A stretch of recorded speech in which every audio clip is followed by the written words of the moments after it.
Sejumlah warga yang masuk ruang sidang utama mencari Ketua DPRD Dodi Hendra yang akan memimpin sidang paripurna. Sambil terus berteriak dan mengamuk, warga tersebut terus mencari sang ketua.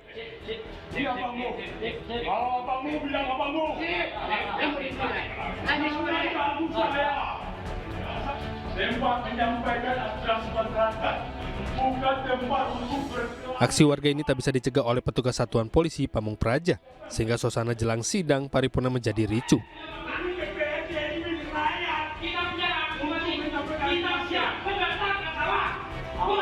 Menurut petugas, warga tersebut ingin mempertanyakan kasus dugaan pemerkosaan asisten rumah tangga yang menyeret nama Ketua DPRD Solok Dodi Hendra pada 26 Desember 2023 lalu sebagai terlapor. Dari laporan anggota tadi yang bertugas di lapangan, tadi itu adalah murni dari kekecewaan warga terhadap adanya laporan bahwasannya Ketua DPRD kita melakukan tindakan asusila terhadap warga Nagari Kertobaru.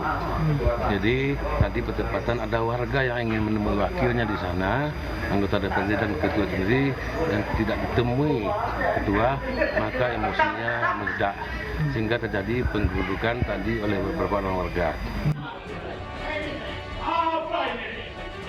Sidang paripurna tersebut terkait pengajuan hak interpelasi DPRD kepada Bupati Solok, Epiardi Asda. Namun hingga Selasa petang, pengajuan interpelasi belum disahkan lantaran sidang paripurna tersebut tak kunjung mencapai quorum, yakni 18 orang dari 35 orang anggota DPRD Kabupaten Solok.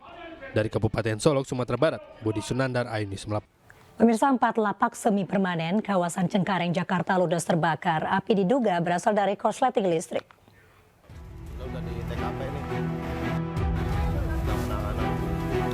Empat lapak semi permanen di Rawabuaya, Cengkareng, Jakarta ludes terbakar pada Selasa siang. Banyaknya bangunan yang mudah terbakar membuat api cepat merambat ke bangunan lainnya. Api pertama kali terlihat dari lapak dan langsung membesar hingga merambat ke bangunan semi permanen lainnya. Api diduga berasal dari korsleting listrik yang ditinggal penghuni lapak. Ini terbakar ini 4 rumah gubuk lapak ya.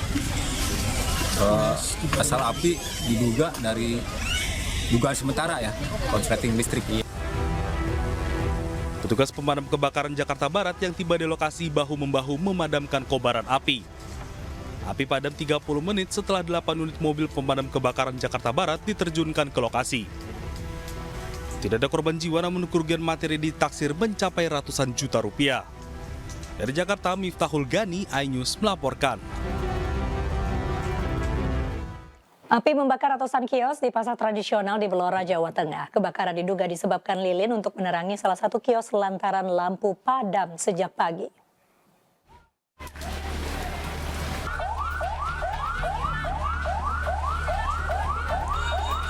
Kebakaran hebat terjadi di pasar tradisional Kecamatan Ngawen, Blora, Jawa Tengah. Ratusan kios pedagang ludes terbakar. Banyaknya material mudah terbakar membuat api cepat membesar.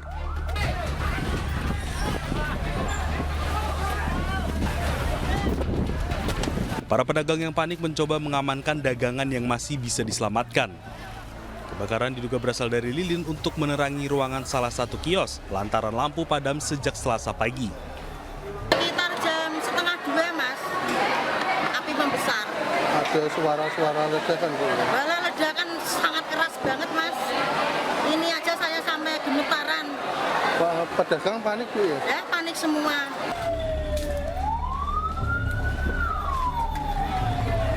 Tidak ada korban jiwa dalam peristiwa ini, namun diperkirakan kerugian mencapai miliaran rupiah.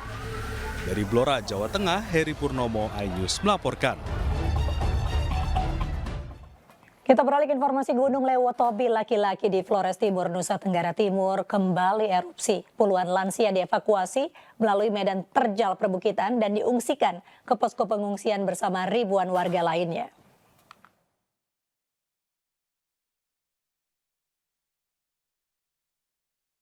Gunung Lewotobi laki-laki di Kecamatan Wulanggitang, Kabupaten Flores Timur, Nusa Tenggara Timur kembali erupsi.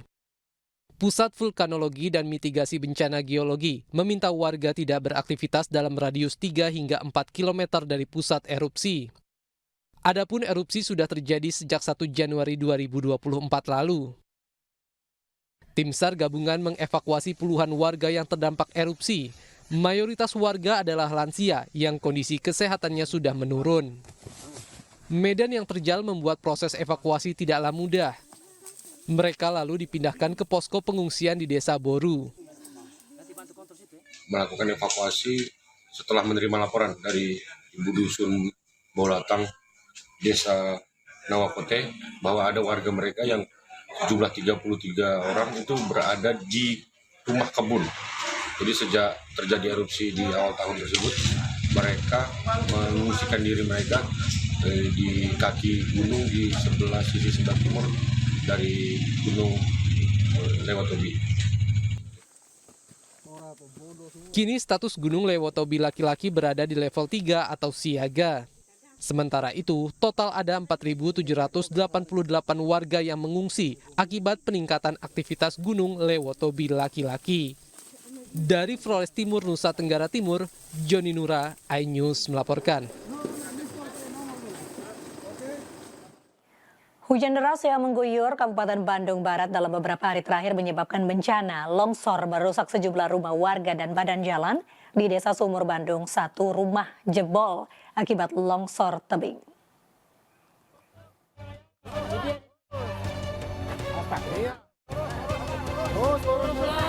Longsor melanda ruas jalan dan sejumlah rumah warga di Kecamatan Cipapat, Kabupaten Bandung Barat. Bahkan longsoran tanah juga berdampak pada lalu lintas kendaraan yang hendak melewati Jalan Cikalong Wetan. Meski tidak ada korban akibat longsor ini, namun sejumlah rumah warga rusak parah akibat terjangan longsor. Kejadian ini sempat membuat warga panik dan berhamburan keluar rumah mereka. Mendengar suara di sana kayak benturan kayak petir. Awalnya ngiranya saya petir, langsung lari ke sana ke rumah yang sebelah ini. Sebelum hujan gede atau gimana sih? Hujan. Hujannya lama nggak? Hujan berlangsung besar. Jadi ngedengar suara? Mendengar suara kayak petir. Awalnya kayak petir ya, keras banget. Akibat longsor ini, penghuni rumah yang bangunannya rusak mengungsi ke tempat kerabat dan tetangganya.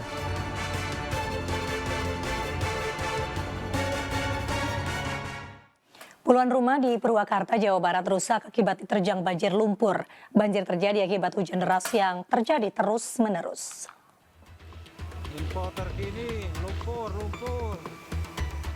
Dalam video amatir yang direkam warga, terlihat banjir air bercampur lumpur menerjang Kampung Pamalayan, Purwakarta, Jawa Barat. Sejumlah warga berjibaku untuk menutup saluran air agar lumpur tidak masuk ke dalam rumah. Namun akibat diguyur hujan deras, banjir longsor dari bukit sekitar kampung ini semakin besar. Sehingga jalan kampung dipenuhi batu yang terbawa banjir. Akibatnya puluhan rumah warga dipenuhi lumpur, bahkan sejumlah rumah rusak dan masih terendam lumpur. Tidak ada korban jiwa dalam musibah ini, namun 2 motor milik warga rusak akibat diterjang banjir longsor. Gimana? Hujannya gede, deras. Kondisi rumah Bapak gimana Pak di bawah? Kalau di bawah sih agak aman, kalau sawahnya pada longsor-longsor di atasnya ya. Tapi nggak bisa ditempatin lagi Pak? Nggak bisa, udah pada hancur semua, udah pada penuh sama lumpur. Udah pada lumpur. Ya. Akibat musibah ini warga mulai mengungsi ke tempat yang lebih aman. Longsor yang melanda kawasan ini merupakan longsor yang ketiga kalinya.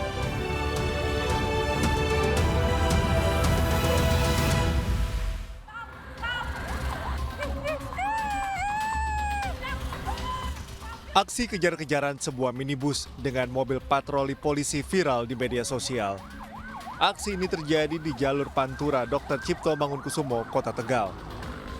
Dalam video nampak minibus sempat bermanuver memutar arah untuk menghindari kejaran polisi. Mobil pelaku lalu melawan arus ke arah timur, sementara mobil polisi mengejar di jalur sebelahnya. Salah seorang saksi mengatakan awalnya mobil dari arah Brebes melaju kencang dan dikejar polisi di belakangnya. Namun sampai di depan SPBU Cabawan, mobil pelaku berputar arah lalu kembali melaju melawan arus.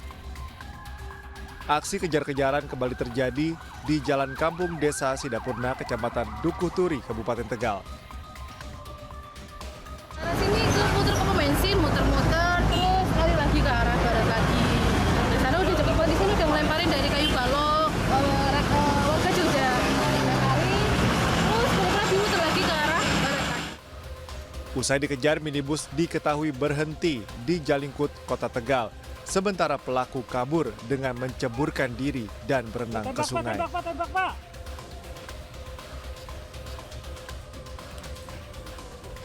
Ada mobil yang dalam keadaan rusak, itu ditinggal pemiliknya. Nah, kita langsung dari tim kita langsung berangkat ke sana ke TKP. Memang betul di sana memang ada mobil yang dalam keadaan kacanya baik pintu sebelah kiri maupun depan rusak. Itu diduga dilempari siapa, kita belum tahu ya. Kemudian pada saat itu juga ada di video yang viral itu orangnya yang supirnya ini meninggalkan. Hingga kini Satreskrim Polres Tegal Kota masih melakukan penyelidikan kasus ini, termasuk meminta keterangan anggota PJR yang melakukan pengejaran, lalu memeriksa surat-surat kendaraan. Sementara pelaku masih belum diketahui keberadaannya. Aksi ugal-ugalan dan freestyle seorang pengendara sepeda motor di Palopo, Sulawesi Selatan viral di media sosial. Aksi itu diduga dilakukan demi konten di media sosial.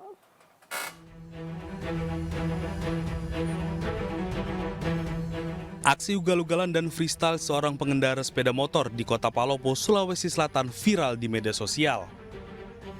Dalam video, pelaku nekat menantang maut dengan mengangkat ban bagian depan tanpa menggunakan alat safety yang memadai. Aksi pelaku diduga dilakukan demi membuat konten media sosial dan tidak mengiraukan keselamatan dirinya serta pengguna jalan lainnya. Usai viral, aparat kepolisian Polres Palopo melakukan patroli di wilayah tersebut dan mengamankan beberapa pelaku dan diberikan sanksi. Kami menemukan kegiatan-kegiatan freestyle dan kami bawa ke kantor di Jalan Kelapa untuk diminta keterangan terkait masalah kegiatan tersebut yang memang bisa membahayakan lalu lintas keselamatan pengguna jalan lain, khususnya yang melintas jalan dekat. Kami buat surat pernyataan sehingga kedepannya tidak mengulangi lagi. Untuk menghindari kejadian serupa, polisi mengimbau agar tidak menggunakan jalan umum sebagai ajang atraksi membahayakan. Selain itu, polisi juga melakukan patroli di wilayah yang sering dijadikan tempat balap liar dan freestyle. Pemirsa, kita beralih ke informasi di mana usai 9 jam pemeriksaan, 9 tersangka pemeran film porno keluar dari ruang penyidik Polda Metro Jaya. Ke-9 tersangka tidak ditahan, namun diwajibkan lapor 2 kali dalam seminggu.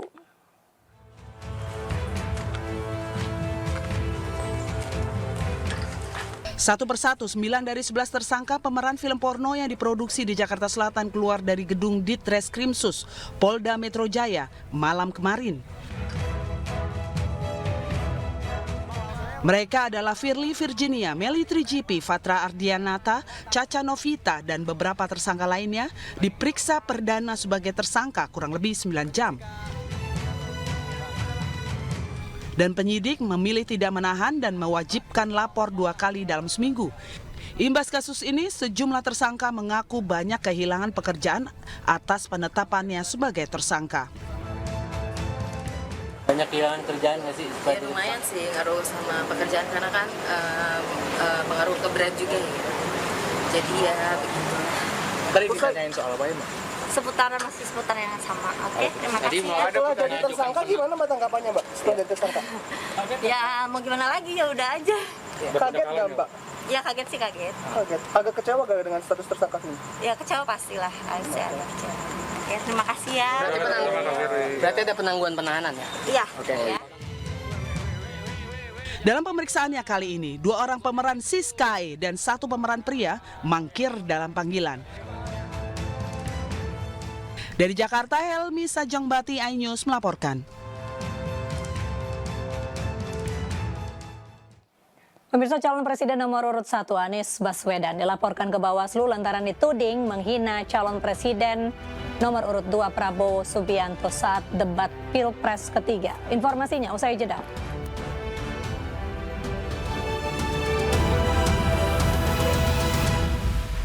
Aksi perangkat desa yang membagikan kaos caleg DPR RI di sebuah acara viral di media sosial. KPU Blora bertindak tegas dengan mencopot oknum perangkat desa itu.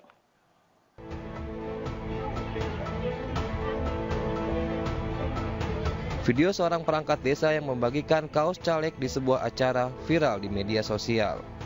KPU Kabupaten Blora mengaku telah menerima rekomendasi dari Badan Pengawas Pemilu Kabupaten Blora atas dugaan pelanggaran kode etik yang dilakukan oleh oknum perangkat desa tersebut.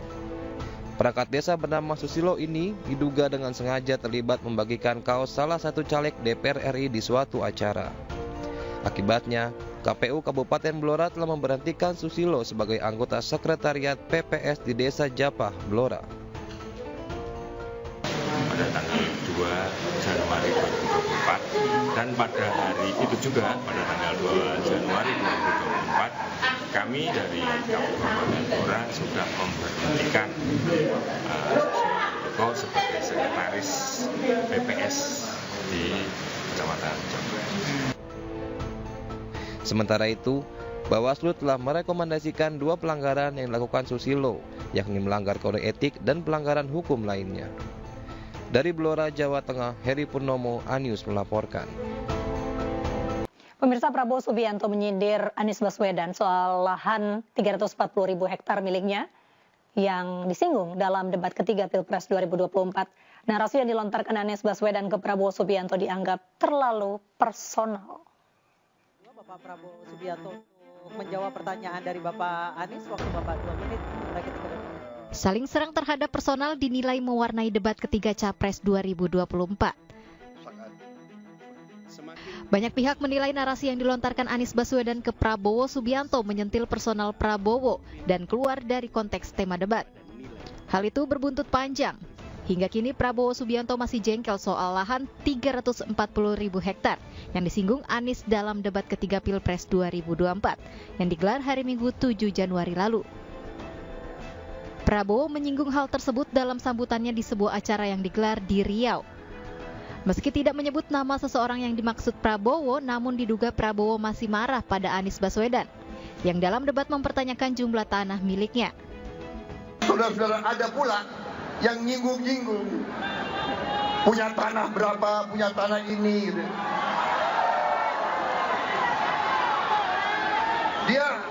Dia pinter atau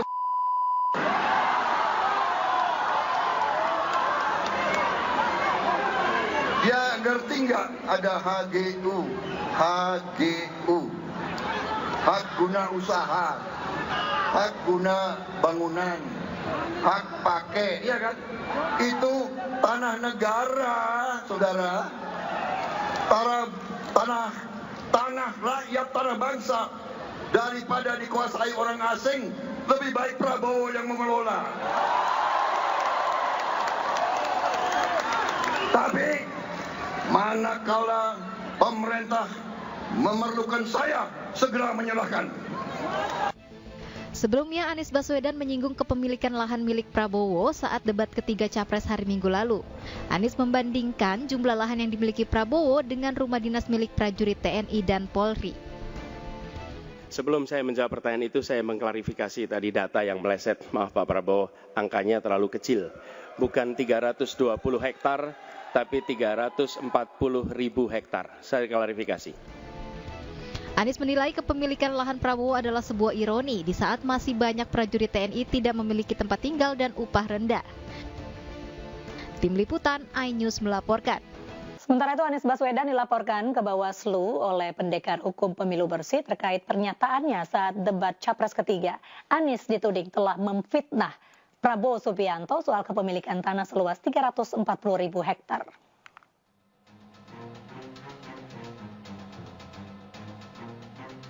Pernyataan Anies Baswedan pada debat Capres ketiga yang digelar KPU RI di Istora Senayan, Jakarta Pusat pada Minggu malam kemarin berbuntut panjang. Calon Presiden nomor 1 Anies Baswedan dilaporkan oleh Pendekar Hukum Pemilu Bersih atau PHPB ke Bawaslu RI. Laporan dibenarkan oleh anggota Bawaslu Divisi Penanganan Pelanggaran Data dan Informasi. PHPB melaporkan Anies Baswedan atas pernyataannya yang dituding menyerang Prabowo Subianto soal kepemilikan tanah seluas 340 hektar. Pelapor menilai luas bidang tanah milik Prabowo yang disampaikan Anies tidak benar. Melakukan kajian awal apakah laporan tersebut memenuhi ketersyaratan formil material atau tidak. Sepanjang nanti memenuhi ketersyaratan formil material, maka dilakukan klarifikasi. Jika dalam persyaratan tersebut tidak memenuhi syarat formil material, maka disampaikan kepada pelapornya terhadap status pelaporan tersebut. Jika laporan memenuhi persyaratan, maka Bawaslu akan memanggil terlapor. Dari Jakarta, Rani Sanjaya, iNews melaporkan. Sementara itu, Ketua KPU Hashim Asyari akan mengundang tim ses masing-masing paslon untuk mengevaluasi penyelenggaraan debat ketiga Capres 2024. Terkait pernyataan Presiden Joko Widodo, Ketua KPU enggan berkomentar. Belum. Dalam waktu dekat ini nanti KPU akan mengundang tim pasangan calon seperti yang sudah ya, rapat pertama kan dengan tim pasangan calon tentang apa saja yang kemarin terjadi, peristiwa apa dari aspek teknis penyiaran, aspek debatnya maupun suasana yang ada di situ, nanti kita evaluasi bersama-sama. Dan kemudian pertemuan kedua kan nanti dengan televisi yang akan menjadi penyelenggara debat yang keempat. Dan nanti ada pertemuan juga antara tim pasangan calon dengan televisi penyelenggara. Jadi semuanya ini akan disampaikan, tapi bukan atau belum sekarang ya, karena nanti masih ada pertemuan dengan tim pasangan calon. Saya nggak komentar ya. KPU ini kan menyelenggarakan debat sudah dengan berbagai macam pertimbangan dan pembicaraan kesepakatan dengan semua tim pasangan. Pemirsa, Ganjar Pranowo menemui ratusan santri di Ponpes Al-Ihya Ulumuddin, Cilacap, Jawa Tengah. Kunjungan Ganjar disambut antusias warga dan para santri. Ganjar Pranowo melanjutkan rangkaian kampanyenya di Cilacap, Jawa Tengah dengan berkunjung ke Pondok Pesantren Al-Ihya Ulumuddin sekaligus menghadiri peringatan haul ke-65 Kiai Haji Badawi Hanafi yang merupakan pimpinan pesantren. Ganjar disambut antusias warga dan ratusan santri yang memadati kompleks Pondok Pesantren Al-Ihya Ulumuddin. Usai menyapa warga, Ganjar langsung melakukan pertemuan tertutup bersama pengurus Ponpes, Gus Imdas. Ganjar melanjutkan sejumlah kegiatan kampanye dengan bertemu dan berdialog bersama nelayan dan juga para relawan.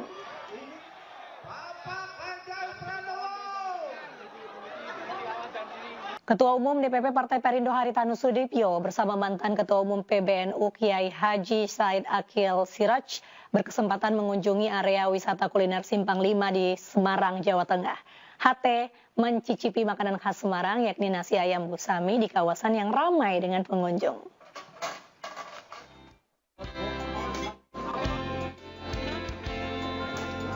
Bagi warga Semarang pasti sudah tidak asing lagi dengan kuliner nasi ayam.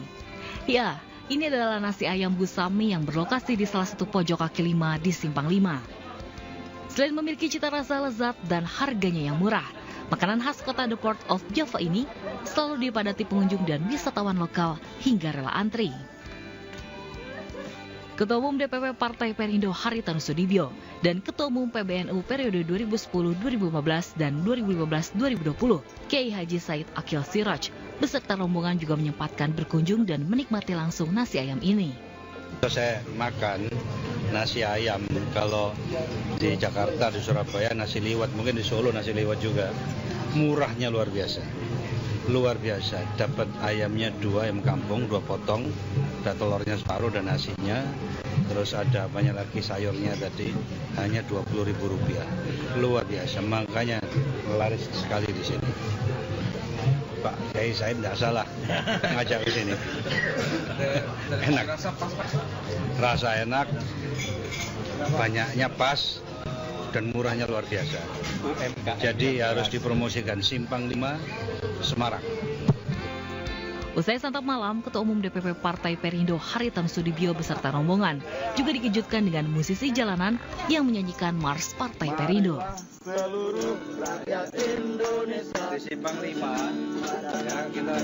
Mars Partai berlambang Raja Wali mengembangkan sayap ciptaan Liliana Tan Sudibyo ini sudah banyak dikenal masyarakat luas di seluruh Indonesia. Dari Semarang, Jawa Tengah, Riconaldo, iNews melaporkan.